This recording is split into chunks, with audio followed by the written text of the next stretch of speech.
Okay, in this lecture we will study about the circular polarization. So recall that what was polarization. तो ये एक electromagnetic wave है and electromagnetic wave contains two type of field, one is electric field and one is magnetic field. ये electric field है, ये जो arrow है ये इसका क्या है, टिप है। This is nothing but tip of the electric field. तो रिकॉल दैट कि what was the fixed space. ये x y z coordinate system है। यहाँ पे एक्स वाई प्लेन जो है वो क्या है, एक तरीके का फिक्स्ड स्पेस है। एक्स वाई प्लेन, ये एक्स एक्सिस और वाई एक्सिस से मिलके बनने वाला प्लेन क्या कहलाएगा, एक्स वाई प्लेन कहलाएगा। और इसी को मैं क्या बोलूँगा, Z is equal to zero plane. किसी भी फिक्स्ड स्पेस पर इलेक्ट्रिक फील्ड वेक्टर को ट्रेस करना, इलेक्ट्रिक फील्ड वेक्टर के टिप को क्या करना, ट्रेस करना। और यदि ये ट्रेस लीनियर टाइप दिखे तो लीनियर पोलराइजेशन, सर्कल टाइप दिखे तो सर्कुलर पोलराइजेशन, इलिप्टिकल जैसा दिखे तो इलिप्टिकल पोलराइजेशन। खास बात क्या याद रखनी है, किसी फिक्स्ड स्पेस पर इलेक्ट्रिक फील्ड वेक्टर को ट्रेस करना और लोकस को देखने के बाद उस पोलराइजेशन का नेम डिसाइड करना। यदि लीनियर दिखे तो लीनियर, सर्कल दिखे तो सर्कुलर, इलिप्टिकल दिखे तो इलिप्टिकल पोलराइजेशन। तो what was the procedure, recall that कि प्रोसीजर क्या था। ई जेड टी कैसा फील्ड है, इंस्टेंटेनियस और डायनामिक फील्ड है। फिक्स्ड स्पेस की कंडीशन लगाते हैं, Z is equal to zero. यहाँ पे देख लीजिए आप, Z is equal to zero की कंडीशन लगाई। फिर उसके बाद क्या करते हैं, different value of omega T के लिए ई जीरो टी फाइंड करना। फिर इसके बाद ग्राफ को प्लॉट करना। यदि ग्राफ लीनियर दिख गया तो लीनियर पोलराइजेशन, सर्कल दिख गया तो सर्कुलर पोलराइजेशन। तो रिकॉल दैट कि सर्कुलर पोलराइजेशन क्या था, लास्ट लेक्चर में मैंने आपको बताया। क्या ये फिक्स्ड स्पेस है, बिल्कुल है। Z is equal to zero plane, इस z is equal to zero plane पे क्या देखिए, z is equal to zero plane का मतलब कौन सा प्लेन, एक्स वाई प्लेन। क्या ये एक्स वाई प्लेन है, बिल्कुल है। Z is equal to zero plane बोल सकते हैं, बिल्कुल बोल सकते हैं। यदि ट्रेस इलेक्ट्रिक फील्ड वेक्टर का टिप का ट्रेस यदि सर्कल टाइप में दिखे तो ये पोलराइजेशन कैसा होगा, सर्कुलर पोलराइजेशन होगा। What was the component, electric field के दो कंपोनेंट, एक एक्स और एक वाई कंपोनेंट। तो याद करिए कि ये इक्वेशन मैंने ऐसा लिखा था। यदि इन दोनों को देखूं तो क्या फेज डिफरेंस दिख रहा है, नहीं दिख रहा है। जबकि इसमें फेज डिफरेंस है, किसकी वजह से, इस डेल्टा की वजह से। यहाँ से यहाँ तक कैसे पहुँचते हैं ये आपको मैंने बताया था कि ये real of E power J omega T minus beta Z लिखिए। इसके बाद real of E power J omega T minus beta Z लिखिए। डेल्टा ई पावर जे डेल्टा को इंट्रोड्यूस करिए। Now you can see the phase difference between x component and y component। देखिए x और y के बीच में जो फेज डिफरेंस वो कैसे निकालते थे, इसका आर्ग्यूमेंट माइनस ये वाला आर्ग्यूमेंट, तो कितना आ जाएगा फेज डिफरेंस, डेल्टा। खास बात, x कंपोनेंट का मैग्नीट्यूड और y कंपोनेंट का मैग्नीट्यूड क्या है, सेम है। ये ध्यान में रखना है अपने को अभी। और अपन ने डेल्टा की वैल्यू क्या ली थी सर्कुलर पोलराइजेशन में, पाई बाई टू ली थी। तो पाई बाई टू लिया। पाई बाई टू लेने का मतलब क्या है कि एक्स कंपोनेंट और वाई कंपोनेंट में फेज का डिफरेंस कितना है, 90 डिग्री है। जेड इजिकल टू जीरो की कंडीशन लगाते थे। याद करिए, पोलराइजेशन को आइडेंटिफाई करना है तो सबसे पहली condition Z is equal to zero की ही लगाते थे। Z is equal to zero condition लगाया। फिर इसके बाद cos omega T plus pi by two कितना होता, माइनस साइन ओमेगा टी। अच्छा, different value of omega T के लिए ई जीरो टी को फाइंड आउट किया तो पहला, दूसरा, तीसरा, चौथा, पांचवा वैल्यू अपने को मिल गया for the different value of omega T. अच्छा, याद देखिए कि ये क्या वेक्टर क्वांटिटी है, बिल्कुल है। ए एक्स और ए वाई क्या है, यूनिट वेक्टर है। ये प्लस ए एक्स है, प्लस ए एक्स किस तरफ होगा, positive axis, positive x axis की तरफ। प्लस ए वाई किधर होगा, पॉजिटिव वाई एक्सिस की तरफ, माइनस ए एक्स किधर होगा, माइनस एक्स एक्सिस की तरफ, माइनस ए वाई किधर होगा, माइनस वाई एक्सिस की तरफ होगा। चलो पहला वैल्यू यहाँ पे होगा, दूसरे वैल्यू में देखिए ए एक्स पॉजिटिव है और ए वाई क्या है, नेगेटिव है। ए एक्स पॉजिटिव इधर होगा, ए वाई नेगेटिव इधर होगा, मतलब ये वैल्यू यहाँ कहीं पे आएगी। तीसरे केस में ई नॉट वाई, ए वाई कैसा है, नेगेटिव है, मतलब यहाँ पर आएगी। चौथी वैल्यू में दोनों नेगेटिव, मतलब ए एक्स भी नेगेटिव, ए वाई भी नेगेटिव, मतलब यहाँ आएगी। पांचवी वैल्यू में देखिए आप, ए एक्स नेगेटिव, मतलब वैल्यू यहाँ आएगी। ग्राफ को प्लॉट करिए, क्या ये एक्स वाई प्लेन है, बिल्कुल है। क्या ये फिक्स्ड स्पेस है, बिल्कुल है। क्या आपने एक्स वाई प्लेन पे और फिक्स्ड स्पेस के ग्राफ को ट्रेस किया है, इलेक्ट्रिक फील्ड वेक्टर को इलेक्ट्रिक फील्ड वेक्टर के टिप को ट्रेस किया है, बिल्कुल किया है। ये ट्रेस कैसा दिख रहा है, ये ट्रेस हमें सर्कुलर दिख रहा है, इसलिए हम इसको कैसा बोलेंगे, सर्कुलर पोलराइजेशन बोलेंगे।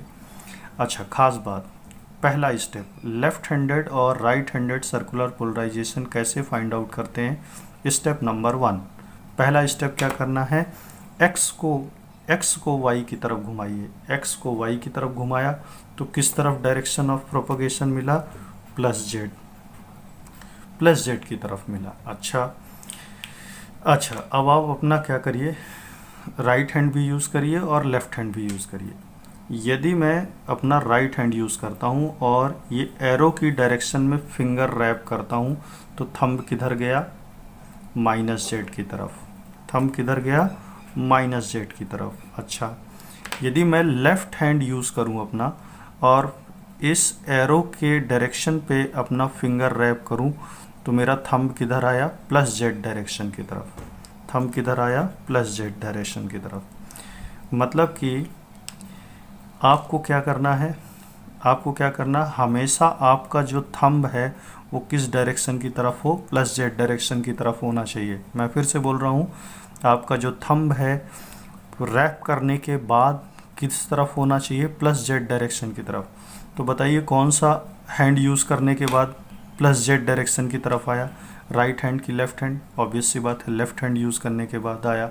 तो ये पोलराइजेशन कैसा होगा, लेफ्ट हैंडेड सर्कुलर पोलराइजेशन होगा। चलिए दूसरा एग्जांपल रिकॉल करिए। दूसरे एग्जांपल में हमने क्या किया था, कि एक फिर से वही फील्ड कंसीडर किया था। क्या ये डायनामिक फील्ड है, बिल्कुल है, क्योंकि टाइम का फंक्शन है। ये यहाँ से क्या इन्फॉर्मेशन निकलती है कि wave is propagating in plus Z direction. अच्छा, दूसरी इन्फॉर्मेशन ये भी निकलती है कि इलेक्ट्रिक फील्ड के दो कंपोनेंट, क्या दोनों में फेज डिफरेंस है, बिल्कुल अच्छे से देखिए, हाँ -π/2 का है। यहाँ से यहाँ तक कैसे पहुँचते हैं, मैंने प्रीवियस लेक्चर में बताया है। तो देखिए दोनों के आर्ग्यूमेंट को माइनस करिए, इसका आर्ग्यूमेंट माइनस इसका आर्ग्यूमेंट, तो फेज डिफरेंस कितना आएगा, -π/2 का। z = 0, फिक्स्ड स्पेस की कंडीशन लगाइए, आपको ऐसा कुछ इक्वेशन मिला था। cos 90 - थीटा क्या होता है, sin ω t, sin थीटा होगा यहाँ पर। डिफरेंट वैल्यू ऑफ ω t के लिए E0t प्लॉट करिए। क्या ये वेक्टर है, बिल्कुल है। ax और ay क्या है, यूनिट वेक्टर है। ax किस तरफ होगा, पॉजिटिव x एक्सिस की तरफ। ay किस तरफ होगा, पॉजिटिव y एक्सिस की तरफ। -ax किधर होगा, नेगेटिव x एक्सिस की तरफ। -ay किधर होगा, नेगेटिव y एक्सिस की तरफ। पहली वैल्यू कहाँ पे आएगी, यहाँ पे। दूसरी वैल्यू में देखिए ax और ay पॉजिटिव है, ऑब्वियस सी बात है फर्स्ट क्वाड्रेंट में होगा, यहाँ कहीं पर। तीसरी वैल्यू में ay यहाँ पर आएगा। चौथी वैल्यू में -ax है और +ay, तो -ax इधर, +ay इधर, मतलब यहाँ पे आएगा। इस ग्राफ को प्लॉट करिए। अच्छा, फिर अपने आप से क्वेश्चन पूछिए, क्या ये XY प्लेन है, बिल्कुल है। फिर XY प्लेन के साथ क्या इसको Z = 0 प्लेन कह सकते हैं, बिल्कुल कह सकते हैं। क्या ये फिक्स्ड स्पेस है, बिल्कुल है। आप फिक्स्ड स्पेस में क्या कर रहे हैं, इलेक्ट्रिक फील्ड वेक्टर को क्या कर रहे हैं, ट्रेस कर रहे हैं, बिल्कुल ऐसा ही कर रहे हैं। तो आपको ग्राफ कैसा दिखा, सर्कल टाइप में दिखा, तो पोलराइजेशन कैसा होगा, सर्कुलर होगा।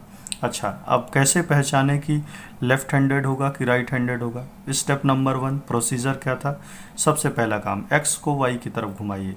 x को y की तरफ घुमाऊंगा तो डायरेक्शन ऑफ प्रोपगेशन किधर मिलेगा, +z की तरफ। अच्छा, अब फिर दूसरा स्टेप में क्या बोला था मैंने, कि आप अपना राइट हैंड भी घुमाया करिए और लेफ्ट हैंड भी घुमाइए।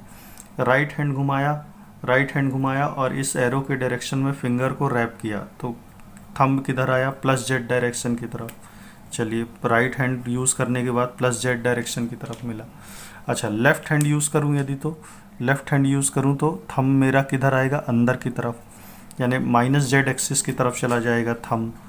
तो बताइए किस केस में थंब आपका प्लस जेड डायरेक्शन की तरफ आया, कौन सा हाथ यूज़ करने पे, राइट हैंड यूज़ करने पे। तो मतलब ये बात पक्की है कि ये पोलराइजेशन कैसा होगा, राइट हैंडेड सर्कुलर पोलराइजेशन होगा। तो चलिए अब यहाँ पे देखते हैं, यहाँ पे ख़ास बात क्या निकल के आई, कि ख़ास बात ये निकल के आई कि आप देखिए कि सर्कुलर पोलराइजेशन के केस में मैग्नीट्यूड ऑफ बोथ कंपोनेंट, दोनों कंपोनेंट का मैग्नीट्यूड क्या था, सेम था, और फेज डिफरेंस कितना था, या कि π/2 था या कि -π/2 था। चलिए with the help of these two examples we will try to find out the left handed and right handed circular polarisation. चलिए ये एक्स एक्सिस, ये वाई एक्सिस, एक्स एक्सिस और वाई एक्सिस से मिलके बनने वाला प्लेन क्या होगा, z=0 प्लेन होगा। ये डायरेक्शन ऑफ प्रोपगेशन है। चलिए एक्स को वाई की तरफ घुमाइए, डायरेक्शन ऑफ प्रोपगेशन मिला। पहली पोजीशन पे ए एक्स यहाँ पे है, दूसरी पोजीशन पे माइनस, ये इलेक्ट्रिक फील्ड वेक्टर्स हैं। ए एक्स दूसरी पोजीशन पे माइनस ए वाई पे गया, तीसरे पे माइनस ए एक्स पे, चौथे पे प्लस ए वाई पे, ऐसा घूम रहा है। यहाँ पे एक ऑब्जर्वर है, ऑब्जर्वर क्या कौन से प्लेन को देखेगा, एक्स वाई प्लेन को देखेगा। कौन से प्लेन को देखेगा, एक्स वाई प्लेन को। पहली पोजीशन पे प्लस ए एक्स की तरफ, दूसरी पोजीशन पे माइनस ए वाई की तरफ, तीसरी पोजीशन पे माइनस ए एक्स की तरफ, चौथी पोजीशन पे ये प्लस ए वाई की तरफ। ये कौन सी एक्सिस है, एक्स एक्सिस, ये कौन सी एक्सिस है, वाई एक्सिस। अच्छा बना लिया। ऑब्जर्वर ने क्या किया, अपना राइट हैंड यूज़ किया और इस डायरेक्शन पे घुमाया, इस डायरेक्शन पे घुमाया। तो जेड डायरेक्शन ये है, यदि ऑब्जर्वर अपना राइट हैंड यूज़ करता है तो थंब किधर चला गया, माइनस जेड की तरफ, मतलब ऑब्जर्वर ने हैंड गलत यूज़ किया। अब ऑब्जर्वर ने क्या किया, अपना लेफ़्ट हैंड यूज़ किया, लेफ़्ट हैंड यूज़ किया और जैसे ही 1 2 3 4 की तरफ घुमाया तो थंब किधर आया, प्लस जेड डायरेक्शन की तरफ आया। मतलब ऑब्जर्वर समझ गया कि प्लस जेड डायरेक्शन की तरफ आ गया है। मतलब ये बात पक्की है, ऑब्जर्वर ने कौन सा हाथ यूज़ किया, लेफ़्ट हैंड यूज़ किया। लेफ़्ट हैंड यूज़ करने के बाद थंब किधर आया, प्लस जेड डायरेक्शन की तरफ। मतलब ये कौन सा पोलराइजेशन होगा, लेफ़्ट हैंडेड सर्कुलर पोलराइजेशन। तो इस केस में आपको देखना है, आप डिसाइड करना क्या ये RSCP होगा, राइट हैंडेड सर्कुलर पोलराइजेशन, ये आपको देखना है।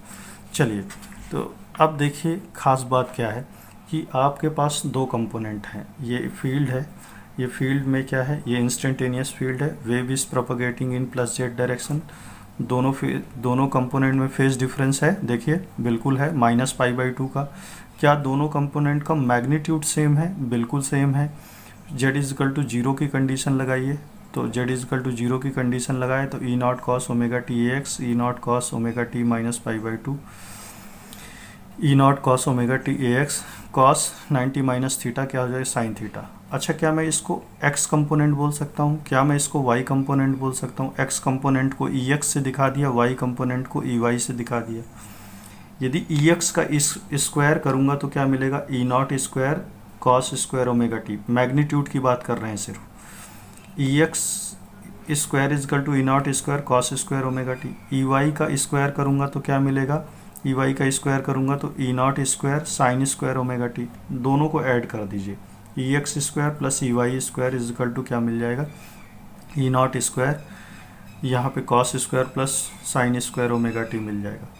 Ex square plus Ey square is equal to E0 square. क्या ये इक्वेशन सर्कल के टाइप में दिखता है, क्या ये इक्वेशन सर्कल के टाइप में दिखता है, बिल्कुल दिखता है। तो ये जो पोलराइजेशन होगा ये कैसा होगा, सर्कुलर पोलराइजेशन होगा। तो सर्कुलर पोलराइजेशन के लिए दो खास बात, पहली चीज़ मैग्नीट्यूड क्या होना चाहिए, दोनों कंपोनेंट का मैग्नीट्यूड सेम होना चाहिए, और फेज डिफरेंस क्या होना चाहिए, या कि π/2 या कि -π/2 होना चाहिए। तो इस लेक्चर में इतना ही। In next lecture we will solve some example of circular polarisation. If you like this lecture then please like, subscribe and share it. Thank you very much.